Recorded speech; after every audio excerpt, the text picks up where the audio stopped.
क्यों बेताल, अब कोई कहानी बची नहीं क्या तुम्हारे पास? कहानियां तो कई हैं, पर क्या कभी ये सोचा है कि साधु को मेरी क्या आवश्यकता है और उसने तुम्हें क्यों चुना है? उसे अपनी शक्ति बढ़ाने के लिए कुछ करना है और उससे मेरे राज्य में भी खुशहाली आने वाली है। ओह, ये बात है। विक्रम, तुम कुछ नहीं जानते हो। उसे अपनी अच्छी नहीं बुरी शक्तियां बढ़ाने के लिए मेरी आवश्यकता है। वो असल में एक तांत्रिक है। अच्छा, अब ये सब बातें रहने दो। अब बताओ कि तुम्हारे पास कोई कहानी है भी या नहीं? अभी नहीं मान रहे हो ना, पर जल्द ही मान लोगे। शायद अभी तुम्हें सब कुछ बताने का समय नहीं है। चलो ठीक है, मैं तुम्हें एक और कहानी सुनाता हूँ। बहुत पुरानी बात है। बाली द्वीप पर दो सौदागर रतन और मदन रहते थे। दोनों मित्र होने के साथ साथ साझीदार भी थे। एक दिन की बात है। आज का दिन बड़ा अच्छा था। हमारा धंधा भी बहुत अच्छा रहा। हाँ, और आज तो हमें एक से एक लोग भी मिले। हाँ, तुम्हें वो मोटू याद है जिसकी छोटी सी मूंछें थी? पहले तो मुझे लगा कि उसके नाक के नीचे मक्खी बैठी है। बस अब और मत हंसाओ, पेट में दर्द होने लगा है। ओह, चलो अब थोड़ी देर आराम कर ले।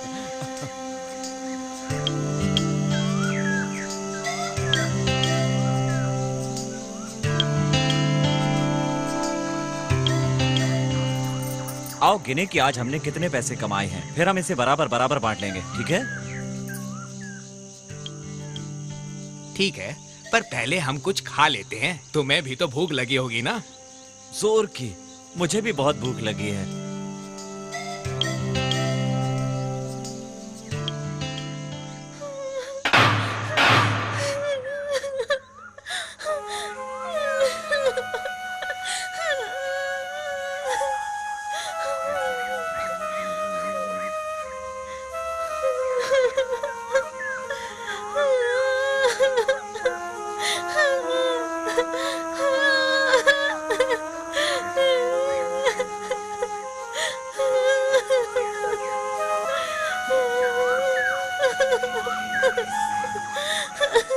तुम कौन हो देवी, और रो क्यों रही हो तुम?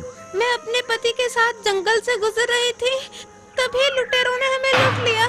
लूट लिया? क्या इस जंगल में लुटेरे भी हैं? हाँ, उन्होंने मेरे पति को मार डाला।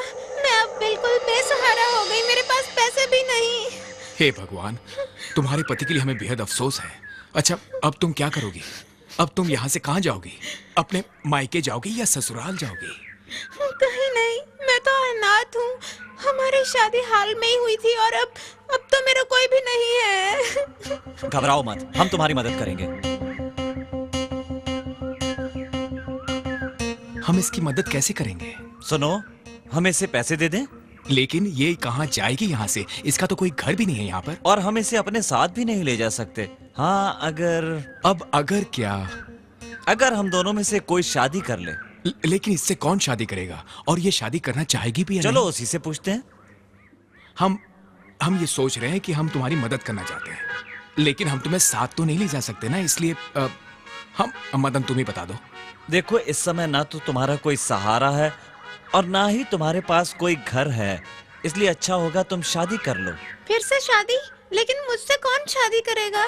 हम में से एक। हम पर्ची पर अपना अपना नाम लिखकर मिला देते हैं। तुम पर्ची खींचना, जिसका नाम लिखा होगा वही तुमसे शादी कर लेगा।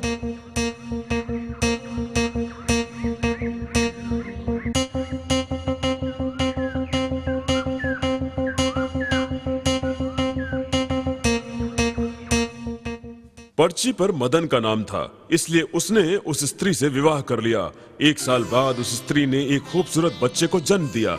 मदन बहुत खुश था, परंतु बच्चे के जन्म के तुरंत बाद मदन की मृत्यु हो गई।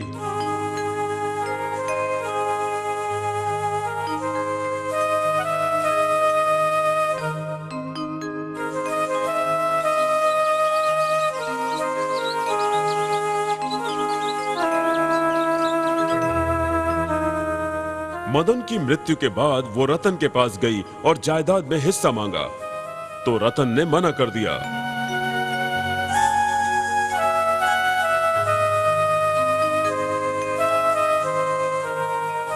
फिर वो फरियाद करने राजा के दरबार में गई।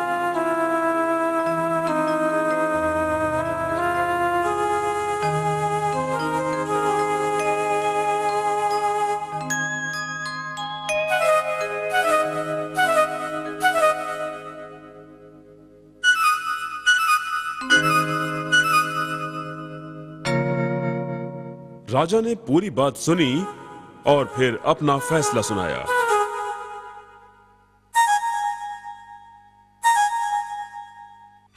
अब तुम बताओ विक्रम, क्या उस स्त्री की मांग सही थी? और राजा ने क्या फैसला सुनाया? मदन और रतन दोनों ही व्यापार में साझेदार थे और दोनों ने औरत से अपने पति को चुनने के लिए कहा। मतलब दोनों पर उसका बराबरी का हक था। उसकी मांग बिल्कुल सही थी और राजा ने भी यही फैसला सुनाया था। बिल्कुल सही जवाब विक्रम, लेकिन तुम समझदार होकर भी बेवकूफ हो, भूल भी जाते हो। तुमने बोलकर मेरी शर्त तोड़ दी है, तो मैं चला।